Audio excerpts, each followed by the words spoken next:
Oi, pessoal! Começando um podcast mais uma vez, começando o nosso podcast. E é um prazer imenso estar aqui. Eu agradeço sempre essa audiência e especialmente a nossa convidada de hoje, a Ilana Brancalhão, lá de Curitiba, Paraná. Na verdade, de Campo Largo. Campo Largo, que é pertinho. Lá no Paraná. E a Ilana, ela é especialista em gestão de pessoas, mentora de mulheres empreendedoras e cofundadora da Rica Consultoria, que é uma empresa que desenvolve lideranças e cria programas de felicidade dentro das empresas. Eu tenho certeza que hoje o bate-papo vai ser incrível. A gente vai falar muito sobre esses temas de saúde mental, de felicidade, de bem-estar no trabalho e que é tão importante para tantas pessoas, porque, aliás, as queixas relacionadas à insatisfação no trabalho, na vida profissional e também a falta de propósito, ou não saber exatamente o porquê se está fazendo aquilo, é uma coisa que, enfim, se você está assistindo, provavelmente você já sentiu ou já ouviu alguém comentar sobre isso. Então, fica aqui com a gente, assiste com a gente hoje, manda aí se você tiver alguma pergunta nos comentários pra gente. Ilana, mais uma vez, seja bem-vinda. Muito obrigada por aceitar o convite. Eu que agradeço, é um imenso prazer estar aqui falando de um tema que é tão relevante. Então, obrigada pela audiência, quem está assistindo, por se interessar por esse tema, né? Porque eu acho que o grande ponto é as pessoas realmente terem clareza sobre o quanto esse tema é importante. As pessoas ficam muito buscando um momento para ser felizes. E, na verdade, a felicidade é algo que a gente tem hoje. A felicidade é algo que a gente sente, está, né? Buscar a felicidade é o principal erro que se tem. E no mundo corporativo, isso é ainda mais sério, né? As pessoas trabalham por uma obrigação, trabalham vinculadas a poder e não a autoridade dos líderes. Então, esse é um ponto super importante. Então, quando a gente fala em desenvolvimento de líderes, a gente tem que entender o quanto um líder realmente está olhando para o contexto da pessoa que está ali. Então, a felicidade é o que vai mover as pessoas a fazerem as coisas da forma correta. Realmente como sociedade, entre pessoas. E a saúde mental, ela realmente está conectada a todo o ambiente que a gente está presente. Não existe vida profissional e vida pessoal. Nós somos um ser único. Então é importante a gente viver bem em ambos os ambientes que a gente tem convivência com as pessoas com quem a gente interage. Aliás, você falou uma coisa que eu acho muito interessante a gente tocar nesse tema. É impossível separar vida pessoal de vida profissional. Porque o nosso cérebro não é uma máquina de liga e desliga, onde você pega a vida, aquela parte que pensa mais voltada para a vida profissional e simplesmente agora eu vou ligar essa parte, a parte mais emocional ali da vida pessoal, agora eu vou ligar e desligar essa. O tempo todo você vai ser invadido por pensamentos e emoções na sua vida pessoal e na vida profissional. E é impossível você achar que você vai conseguir deixar tudo do trabalho lá no trabalho e não levar para casa, assim como os acontecimentos que estão lá na tua vida pessoal não levar para o trabalho. E eu observo que as pessoas, né, elas têm dificuldade em fazer essa diferenciação, né? E muitas empresas também não conseguem desenvolver uma forma de perceber quando essa pessoa não está bem, né? Ainda que sejam por questões pessoais e não profissionais, e ter essa empatia de como levar esse profissional, de como dar espaço, ambiente para que ele consiga performar, sabendo lidar com as emoções, com a racionalidade, com tudo que ele traz da vida pessoal, mas tudo que ele precisa entregar ali no trabalho. Como é que você acha hoje que uma empresa, que os profissionais de RH, que os líderes, eles podem ter esse olhar mais refinado para esse colaborador? Quando eu comecei a pensar sobre isso, foi quando eu li um livro chamado O Jeito Harvard de Ser Feliz. Já li também. E esse livro é incrível. Ele fala sobre... E eu realmente gosto de ter certeza, né? Sobre o porquê aquilo deu certo.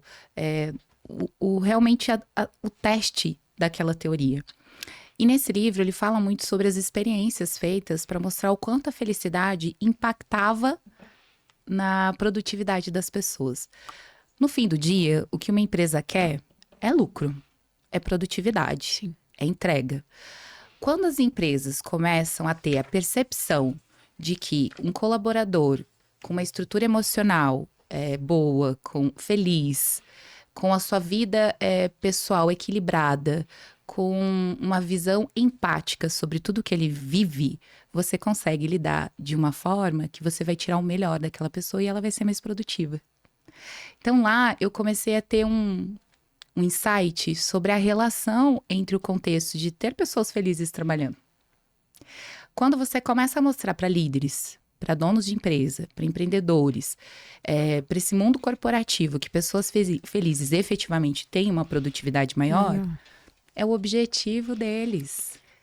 E a liderança empática, é óbvio, precisa de ter um preparo. Eu acho que são 4 níveis de liderança, né? Quando a gente estuda liderança, normalmente a gente fala sobre tipos de liderança. Eu gosto de abordar o contexto do tipo de dos níveis de liderança. O primeiro nível de liderança é líder de si mesmo. É o autoconhecimento. Que é o mais básico e muita gente não olha para isso. Perfeito. Uma vez que você não se conhece, não tem como você ajudar outra pessoa a se conhecer. Ponto. É uma escala, né? Sim. Então, esse é o primeiro nível de liderança, autoconhecimento. O segundo nível de liderança é líder de pessoas onde você consegue levar essas pessoas para o autoconhecimento também. O terceiro nível é líderes de líderes, porque mesmo sendo líder, você desenvolvendo o seu autoconhecimento, desenvolvendo raciocínio de liderança, você ainda vai ter dúvidas, vai ter situações não vivenciadas ainda. E um líder que tem uma experiência maior, ele consegue direcionar outros líderes. Sim. E o quarto nível é quando você se torna um exemplo para a sociedade como um todo, que são líderes influenciadores. Pessoas que colocam ali práticas, vivências, histórias, comportamentos que efetivamente impulsionam um segmento, outros líderes, mesmo não sendo do mesmo segmento, a sociedade como um todo. Incentivam pessoas à busca. E interessante isso que você falou, porque hoje é justamente o que a gente vê, é como se fosse essa priorização das lideranças totalmente invertida. As pessoas querem se tornar líderes influenciadores antes de serem líderes de si mesmo. Perfeito. É muito difícil, principalmente no mundo corporativo, sendo bem sincero, que as pessoas tenham essa visão de olhar para si, de entender como elas podem fazer para ampliar esse autoconhecimento, né, se tornarem líderes de si mesmo, porque para muitas pessoas ainda isso é um sinônimo de fraqueza. Porque olhar para si, muitas vezes, é precisar fazer uma terapia, um curso de desenvolvimento pessoal, etc. Mas, infelizmente, para muitas pessoas, e muito também em ambientes corporativos, isso pode ser um sinônimo de fraqueza. Sim. E você falando isso, eu me lembrei das lideranças tóxicas, né? Que hoje a gente também ouve falar isso. A liderança tóxica... o líder ele até consegue resultados financeiros, consegue bater meta, mas assim, às custas de quê? Né? E ter ali ambientes, times, equipes absolutamente desestruturadas, né? Emocionalmente, sem nenhum senso de cultura e de, enfim, de bem querer mesmo por aquela empresa. Assim, vou fazer porque preciso fazer e na hora que eu não precisa mais, eu saio, eu deixo de fazer ou vou fazer apenas até aqui e daqui já não é mais comigo e assim, cada qual com o seu problema, né? Ou seja, times, equipes sem empatia um pelo outro, a própria empresa acaba não estabelecendo essa cultura, não roda algo ali dentro positivo e aquilo que você falou, ainda que no final do dia tenha lucro, aquilo poderia ser tão maior e você poderia estar retendo tanto talento ao invés de ter uma rotatividade alta e, enfim, a gente sabe que quando alguém sai, você perde ali, perde todo um treinamento, perde tempo de nova contratação, etc. Sim. E você falou no começo, Luciana, sobre propósito. Olha como é interessante. Quando a gente fala sobre o cuidado que a empresa e que a liderança tem que ter com cada uma das pessoas, isso resulta em ganhos, mas é difícil ter essa percepção, porque historicamente a liderança ela é muito mais vinculada com poder do que com autoridade. Sim. E poder é quando na tua posição você realmente dá a ordem que precisa ser feito aquilo. É o famoso manda quem pode, obedece quem tem juízo. Exatamente. E nesse contexto, atinge resultados, sim, mas eles são lineares, não são exponenciais. Sim. Quando você dá liberdade, quando você trabalha o contexto de potencializar uma pessoa, você pode ter um atingimento exponencial e atingir um resultado que você nem esperava. E isso ainda é uma coisa que muitas empresas não olham. Empresas com desenvolvimento maior, que já têm o contexto da visão, o quanto a empatia, ela realmente influencia as pessoas a evoluírem potenciais que são delas mesmo, que elas têm liberdade para alcançar isso tem um avanço muito maior. E aí, quando a gente fala de propósito, o propósito da pessoa, o propósito interno da pessoa, ele é importante ser conectado com o propósito da empresa. Luciana, faz sentido eu trabalhar numa empresa onde o propósito é o oposto do meu? Sim. Não faz. E muitas vezes tem pessoas trabalhando em empresas que ela não concorda nem com o propósito daquela empresa, ela não compreende o propósito da empresa, não conecta com o seu próprio propósito. Isso faz com que eu estou fazendo aquilo porque algum dia eu vou chegar, vou ser feliz, vou usar o que eu tenho de retorno ali para ser feliz. E começa a ir errado. As pessoas que não entendem o propósito, elas não vestem a camisa da empresa, elas acabam ficando doentes porque elas estão indo contra um valor próprio. Então, tudo isso são pontos importantes para a gente ter clareza e trabalhar dentro de uma empresa, dentro de uma liderança, para que efetivamente a gente tenha um avanço com relação a isso de forma saudável. Sim. Então, o quanto é importante a gente ter essa percepção de que o propósito de cada pessoa é importante, a vida pessoal e profissional são conectadas. Estar feliz no momento presente permite que você desenvolva seu trabalho, sua evolução de forma muito mais saudável e exponencial. São coisas que a gente visualiza, mas não são tão fáceis de executar. Até porque não é concreto, é mais abstrato, né? E eu vejo que muita empresa tem essa dificuldade em olhar para isso porque não consegue mensurar ali facilmente. Não é algo realmente fácil de mensurar. É preciso criar uma estratégia, inclusive, de mensuração disso e que provavelmente você vai conseguir ver a longo prazo. Sim. Mas são comportamentos e pessoas também, sim, né? Então, assim, comportamentos é algo que a gente tem que criar hábito, cultura. Criar cultura, se uma empresa ela tem uma cultura autocrática, é muito mais complicado você transformar em uma cultura democrática, em uma cultura de liberdade, numa cultura de liderança servidora, né? Onde você tem uma mudança de mindset. Mudança em si é uma temática complicada no mundo corporativo. Você falou de uma coisa que me lembrou agora. A cultura, por exemplo, de consultoria dentro de empresas, de grandes empresas principalmente, ela é muito estabelecida para a área financeira, para a área fiscal, enfim. Mas para a área de saúde ainda não é algo tão estabelecido, né?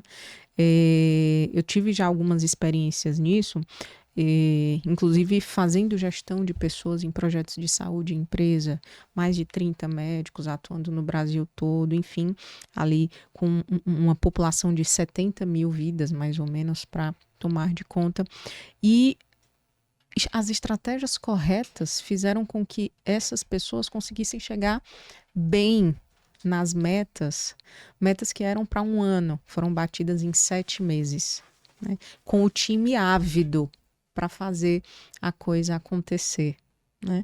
E é isso, você fazer um diagnóstico correto ali da necessidade, você conseguir estabelecer um programa, implementar aquilo da forma correta, que vai atender ao cliente final, mas aquele colaborador, aquele cliente interno que participa, ele também tem que estar absolutamente suprido de informações, de fluxos, de protocolos, sabendo exatamente o que faz, por que faz, como faz, né? Entender o resultado de tudo isso, ter visão desse resultado, não somente o resultado financeiro que cai na conta dele no final do mês, mas entender como é que está a evolução dele, do projeto. São questões que são teoricamente simples de se observar, podem ser até um pouco complexas para se implementar, mas ainda tem muita empresa que não presta atenção nisso.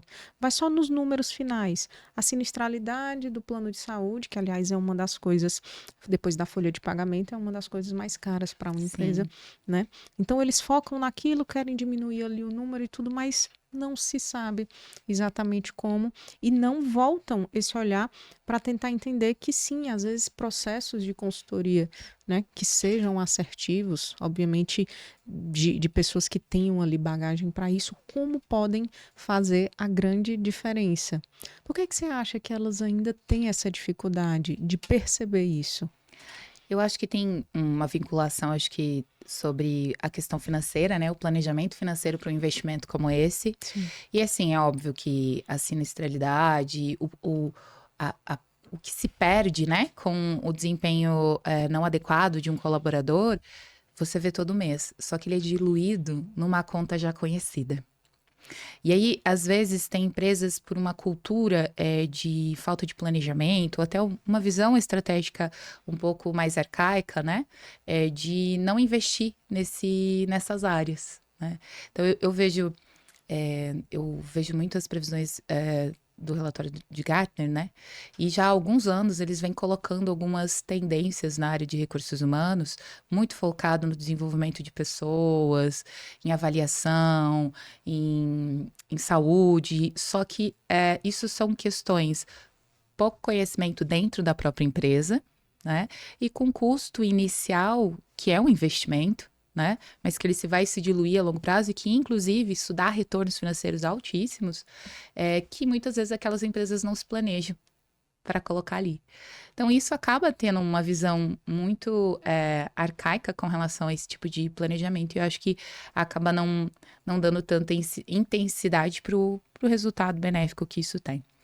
Eu, além da Rica Consultoria, né, que é uma empresa que foi idealizada, iniciada pelo contexto até do livro O Jeito Harvard de Ser Feliz, e essa necessidade que o mercado tem mesmo de ter mais conhecimento do quanto esse impacto é positivo. Eu também sou gerente de produto de um software de HCM, né, de gestão de pessoas, na Sankhya, e lá eu lidero uma equipe direta e uma equipe indireta, que a gente, querendo ou não, a gente acaba sempre sendo líderes de todos que têm um contato com a gente. Isso é outra visão que as empresas não têm. Não é só a sua liderança direta, e sim todos com quem você tem um contato, que você tem que trabalhar a questão da liderança. E lá a gente tem muito essa visão. Eu trabalho muito com o foco de trazer essa estratégia de vamos prevenir, trazer conceitos, direcionamento sobre informação, sobre realmente expectativas, valores próprios de cada colaborador vinculados aos valores e propósitos da empresa. Então, eu pratico isso no dia a dia e eu tenho visto resultados incríveis. A gente atinge as nossas metas, a gente tem desenvolvimentos individuais enormes, a gente tem busca de conhecimento e na sexta-feira eu pratico os ritos, e eu acho super importante o contexto de ritos, né? E às vezes muitos líderes levam para um contexto que é uma banalidade, usar fazer daily, follow-up, touch point, e o quanto isso é importante. Chegar numa sexta-feira e você fazer um follow-up e perguntar, e aí, como foi tua semana? Você tá cansado? Qual que é o teu sentimento? E escutar que o sentimento é realização e que não se sente cansado numa sexta-feira, realmente a gente está atingindo o nosso objetivo. Com certeza. Então, são práticas pequenas, às vezes dependem de um investimento inicial, porque precisa ter esse investimento em trazer essa cultura para os gestores, para a empresa, mas também depende de ações de pessoas, né?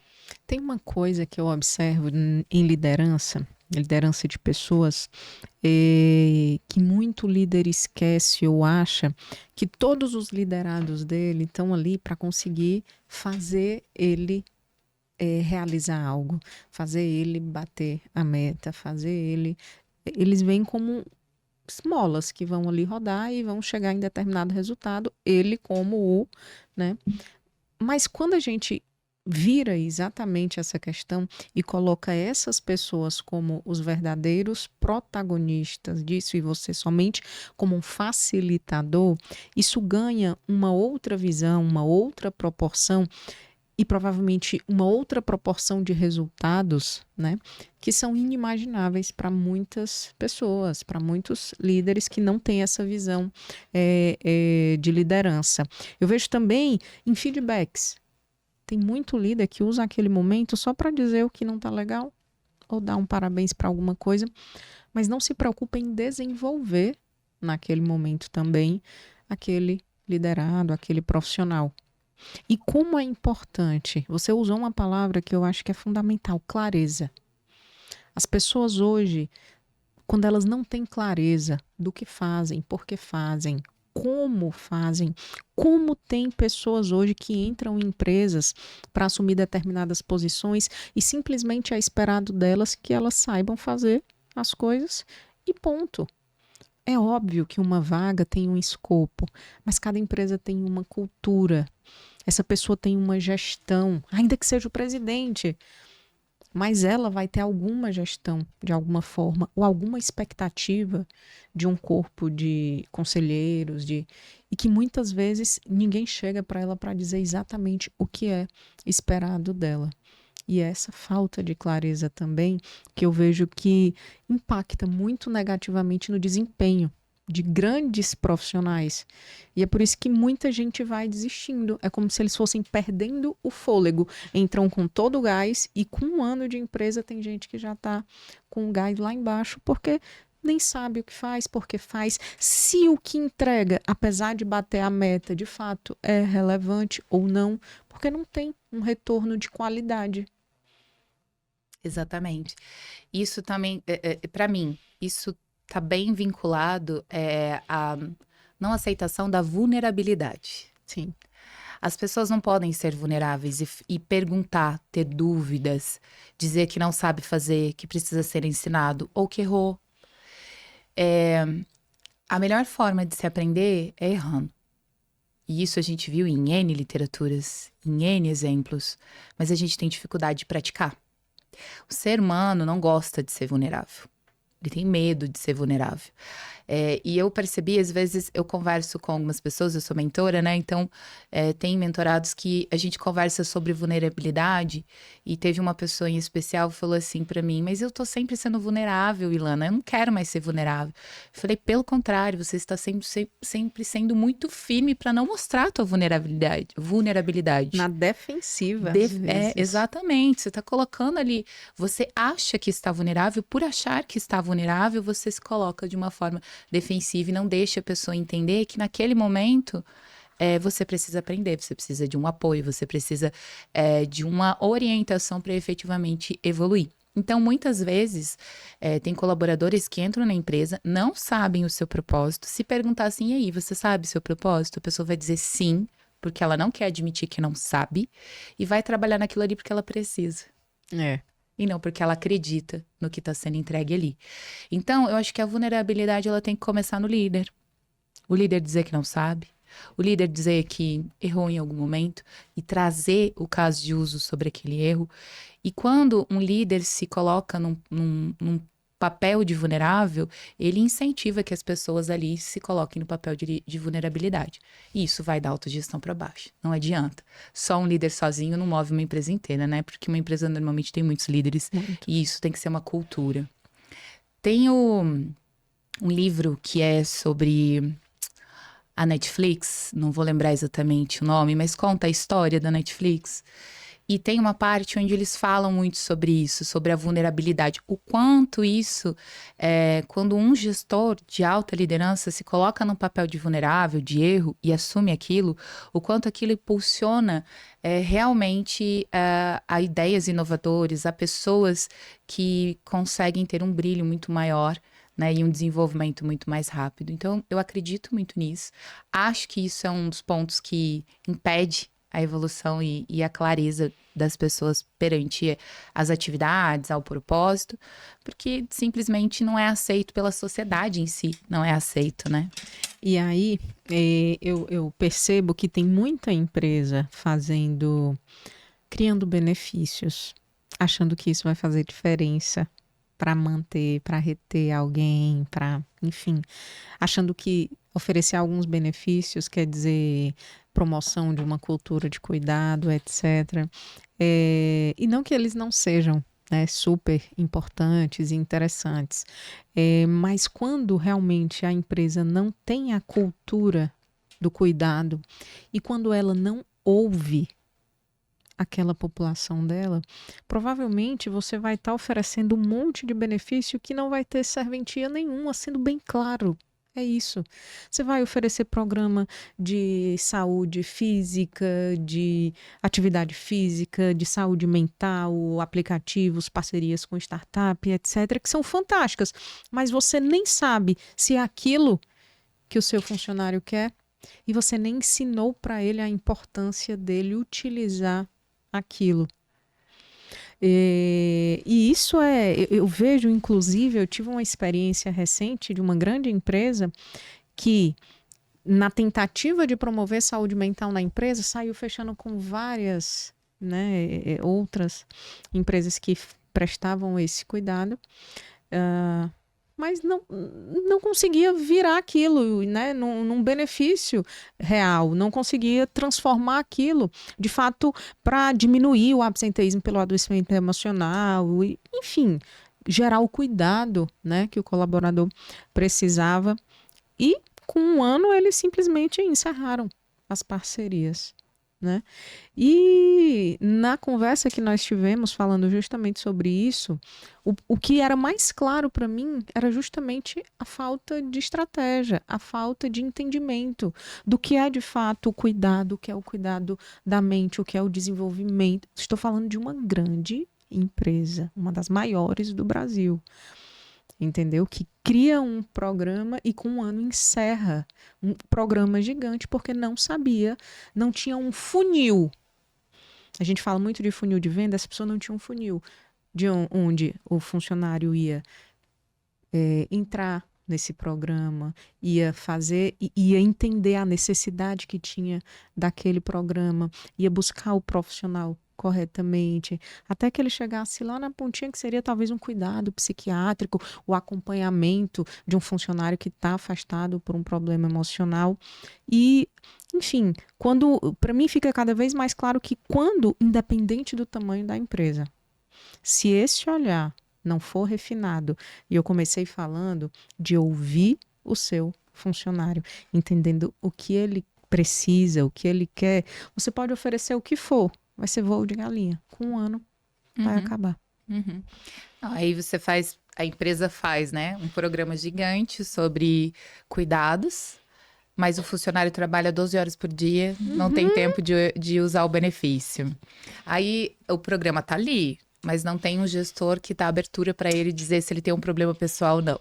O programa tá ali, mas tem que separar a vida pessoal da vida profissional. O programa tá ali, mas a pessoa precisa faltar para ir no médico com filhos e descontado da folha dela. Mas o programa tá ali. Então, olha como é a inversão, né? Não adianta nada o programa se a gente realmente não tiver o olhar e o cuidado para aquilo que é realmente necessário para cada pessoa.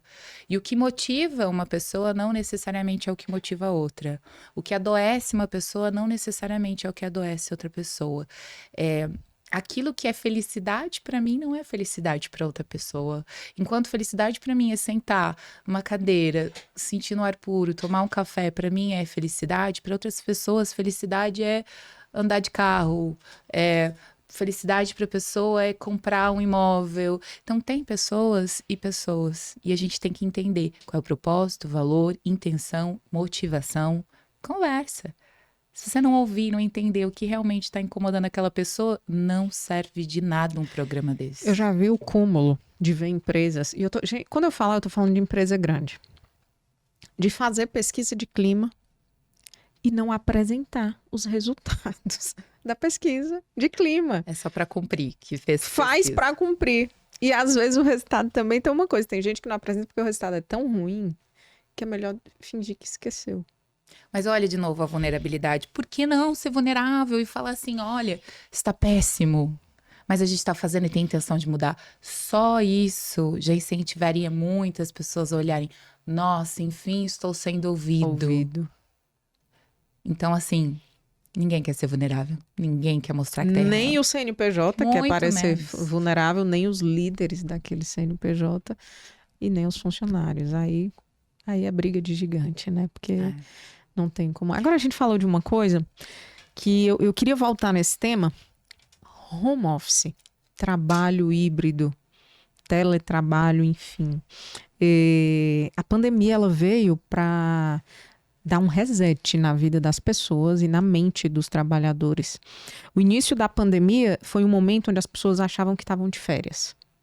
Porque quarentena, as pessoas achavam que eram no máximo 40 dias, né? Vamos trabalhar de casa, ninguém sabia como fazia, ninguém tinha uma mesa adequada, uma cadeira adequada, mas vamos fazer aqui o que dá, já que ninguém pode sair de casa, assistir uma live, etc e tal, que era naquela época das lives, né? Sim.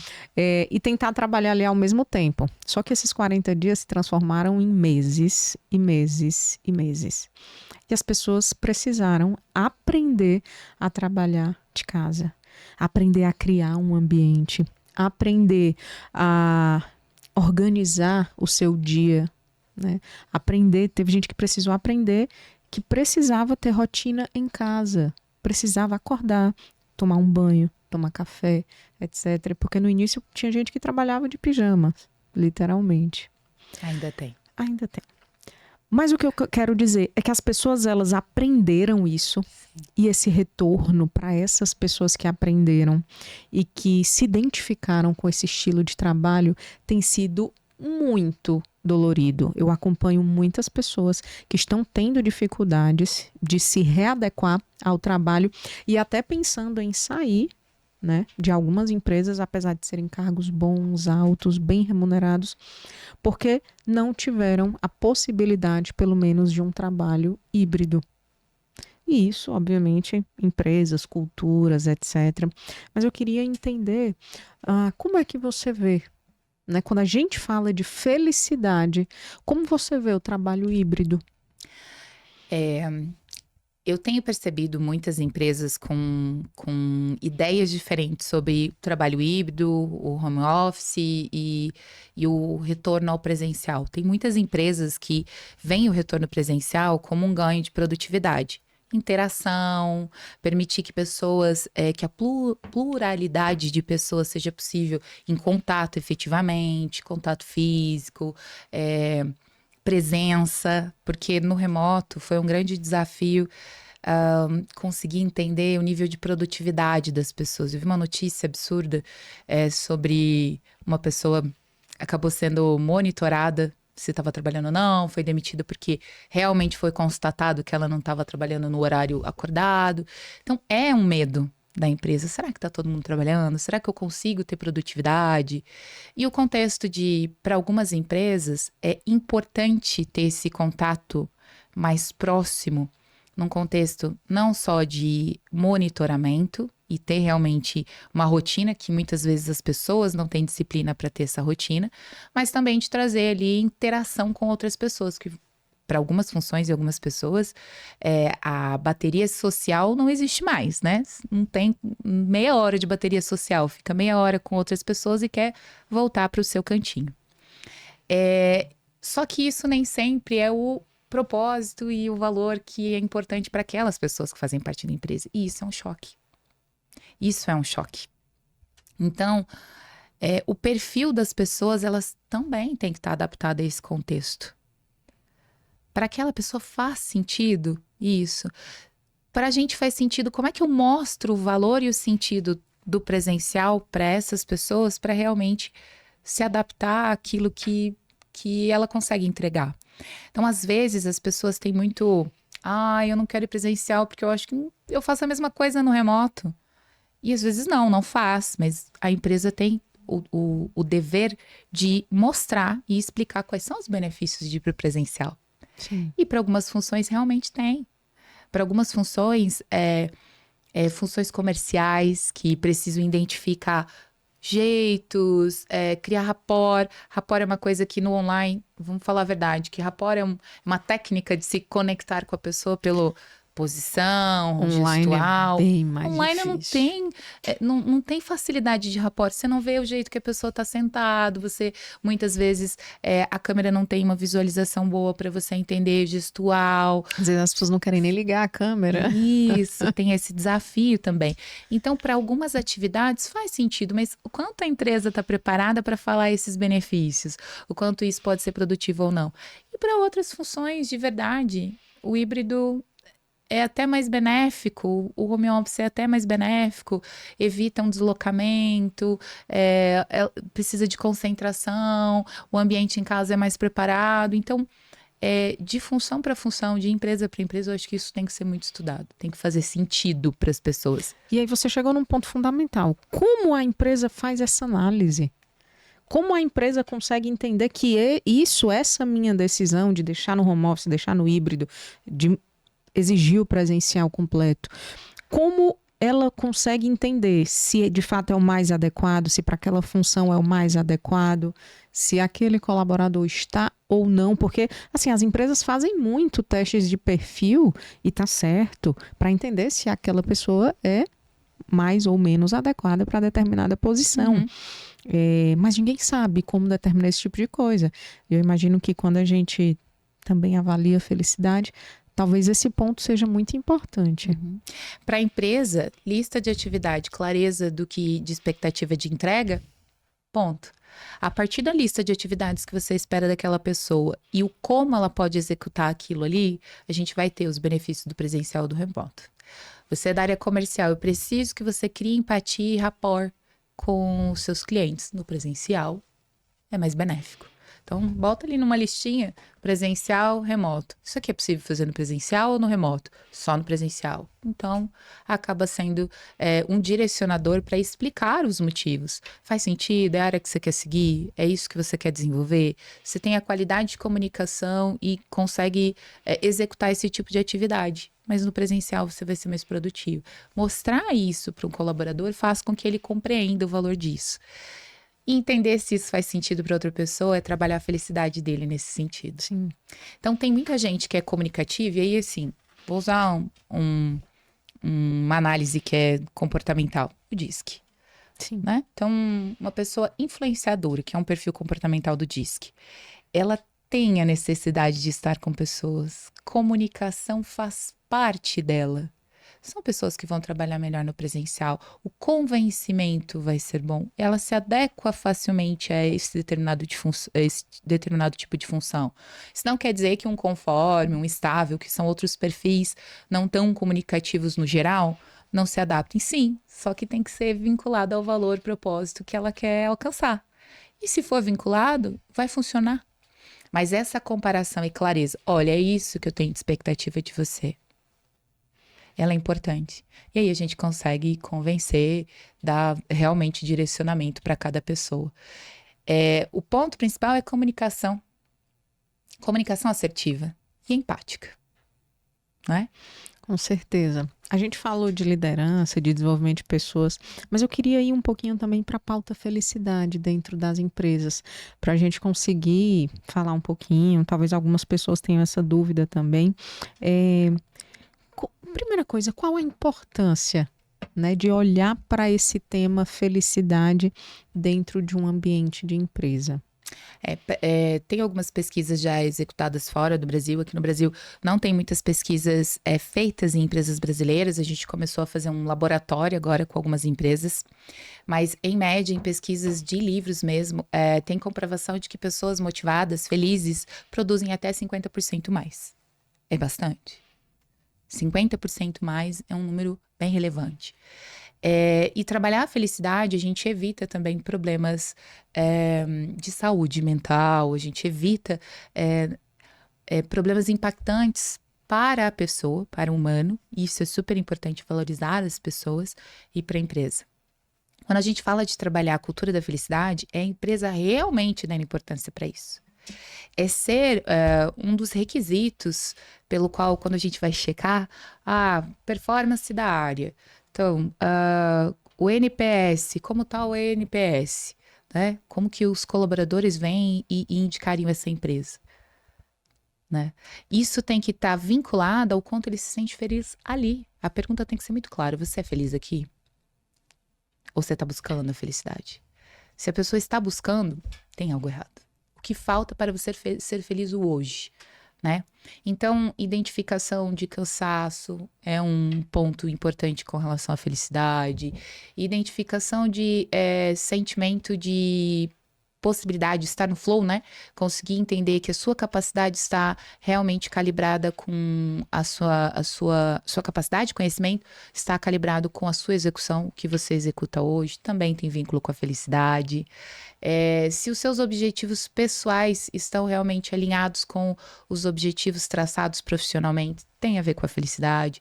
Claro que a gente não vai conseguir ajudar tudo de todo mundo, né?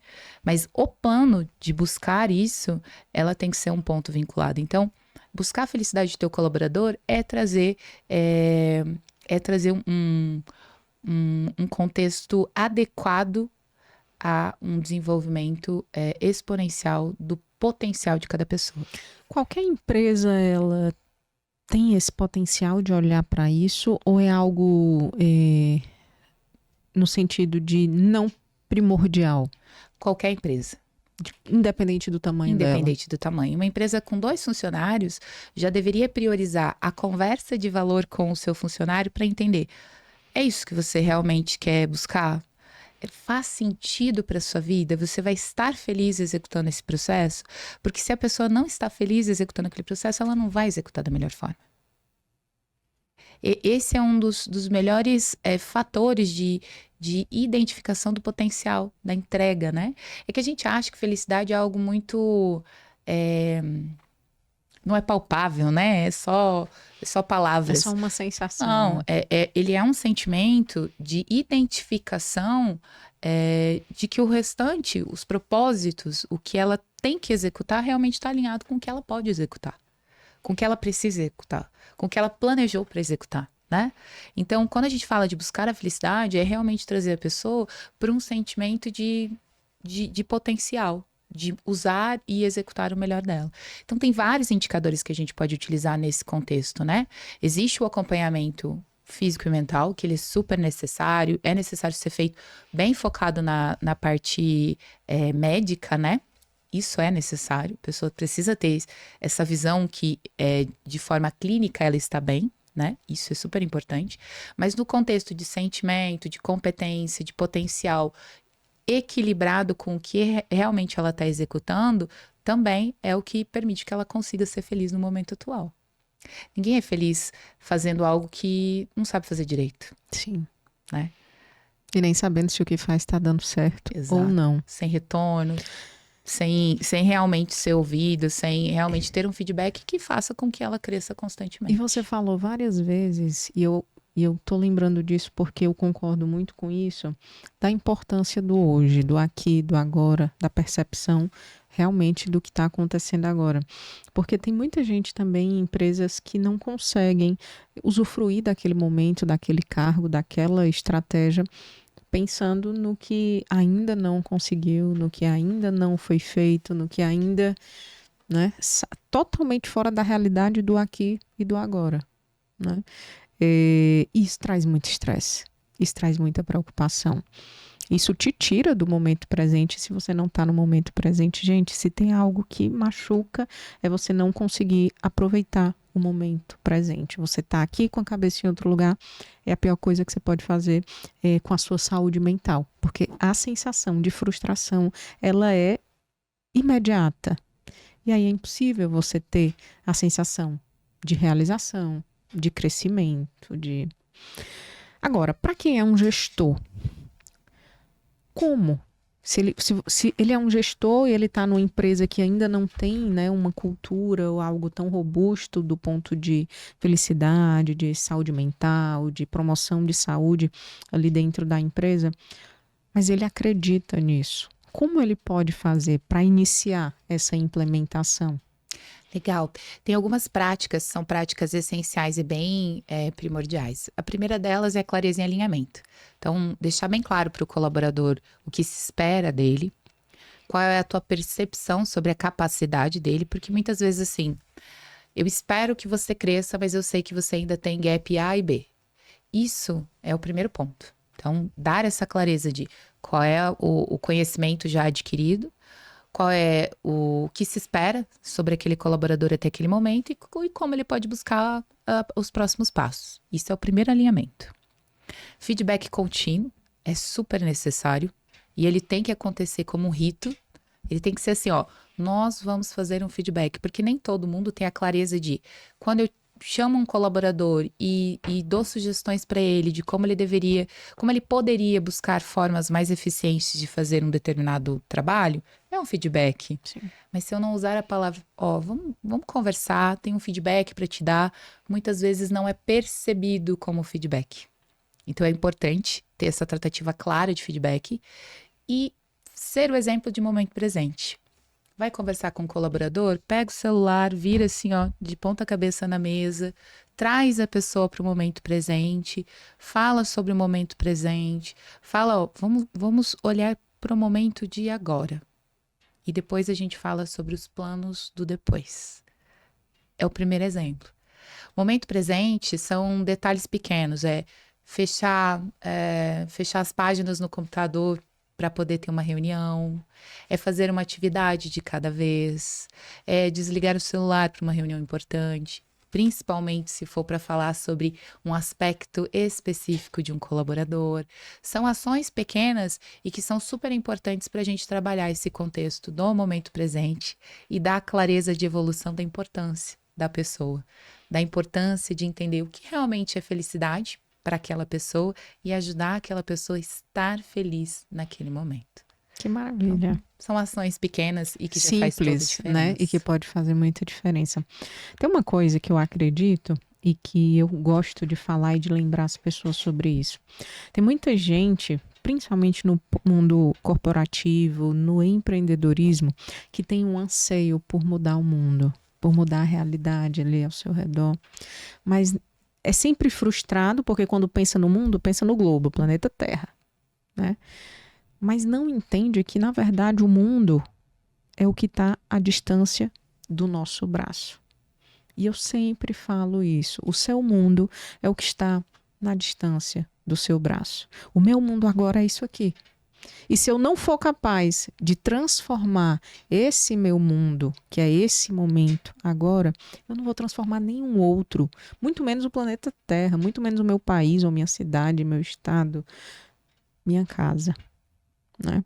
Então, às vezes, essa transformação, essa mudança, ela é muito menor do que se imagina e tem um impacto muito maior do que a pessoa entende. Às vezes é arrumar a mesa, às vezes é arrumar o seu quarto, às vezes é passar a cumprimentar as pessoas. Tem gente que entra e sai dos ambientes e não cumprimenta pessoas. É às vezes dar um passinho atrás e ficar em silêncio e evitar dar muita opinião sobre coisas que... Porque existem fatos e existem opiniões e nem fato é fato. Mas as opiniões nem sempre elas são tão necessárias, né? Então são pequenas atitudes e que estão ali, de fato, só na distância do meu braço, que podem mudar o mundo à minha volta. E quando a gente muda, geralmente o nosso mundo também muda, né? Exatamente. Então, queria fazer também essa contribuição e, de coração, agradecer que você aceitou o convite, que você contribuiu com tantos aspectos tão importantes, mas eu queria que você falasse um pouquinho, um pouco mais do seu trabalho, de como as pessoas te encontram, de como elas podem ouvir mais sobre o tema de felicidade, o desenvolvimento de lideranças, de liderança feminina, enfim, fica à vontade. Obrigada. Primeiro agradecer, estou super feliz de ter participado, foi incrível. E a Rica Consultoria está no Instagram, pode procurar, RH Ica Consultoria. O meu Instagram é Ilana Branca. E a gente tem um trabalho super voltado a compartilhar experiências que a gente vivenciou, a conhecimentos teóricos que realmente são práticas no dia a dia e que trazem esse conceito da felicidade para o hoje, para o agora. A felicidade não é algo que a gente tem que buscar, é algo que a gente tem que vivenciar. E empresas que produzem até 50% mais com colaboradores motivados precisam desse tipo de aspecto no dia a dia para efetivamente evoluírem de forma exponencial. O mundo hoje não é mais nem VUCA, é BANI. ele tem uma mudança constante, necessidades constantes. E hoje a Rica traz aí aspectos, consultorias, palestras, pessoas especializadas que ajudam a empresa a dar o primeiro passo relacionado à área da felicidade. Líderes que estão iniciando, eles têm que primeiro ter esse treinamento de identificar a sua autoliderança e tratar outros liderados, líderes. Ele é algo complexo, mas muito possível através de técnicas, de conhecimento, e a nossa equipe está à disposição para ajudar com relação a isso. Obrigada pela oportunidade. Eu Foi que agradeço. incrível, um papo maravilhoso. Muito obrigada. Vão lá, sigam no LinkedIn. No LinkedIn também, Rica Consultoria. Pode me procurar, RH Ica e Ilana Brancalhão no LinkedIn e no Instagram. Maravilha. Muito obrigada, Ilana. Eu que agradeço. Pessoal, até a próxima. Estamos mais uma vez aqui agradecendo a sua audiência. Vai lá, segue a Rica Consultoria, a Ilana, e fala, e pensa, e age nesse sentido de promover saúde mental e felicidade no seu ambiente de trabalho, porque é fundamental. Tchau, tchau.